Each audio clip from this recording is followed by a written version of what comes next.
Jadi lamun gubernur mulung runtah, turun kasusukan, turun kawalungan, eta teh nyontoan. Lamun aing geus mulung runtah, piraku sekda nek ngajedaog ningali runtah. Nah, Hebat. Mun aing mulung runtah, piraku lurah teu daek mulungan runtah. Nyawa.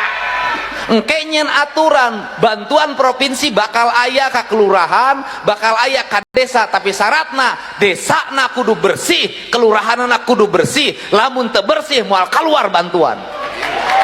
Coba kudu kitu. Para pagawe sadayana pan digaji ku negara, rakyat mah teu kuli, teu nyangu.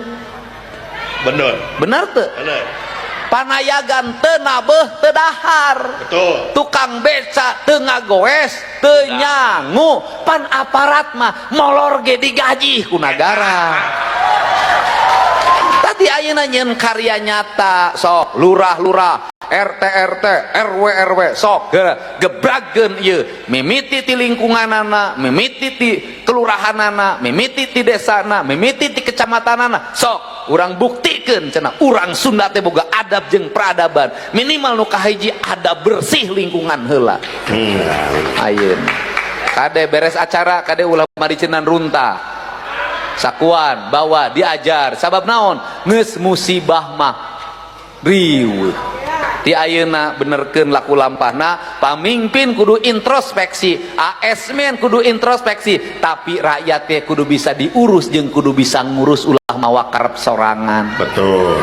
Eta ohang sakitu nu kapihatur. Mudah-mudahan pan ayeuna tos dikawitan gedung pakuan anu tertutup biasana menak kungkul nu ka dieu rakyat bisa berobat ka dieu pan, bisa disunatan. Tangke gedung pakuan naon pusat kebudayaan ke pali ditu bakal aya museum digital sejarah Jawa Barat peradabanana. Engke tiap poe minggu di dieu tiap poe minggu bakal aya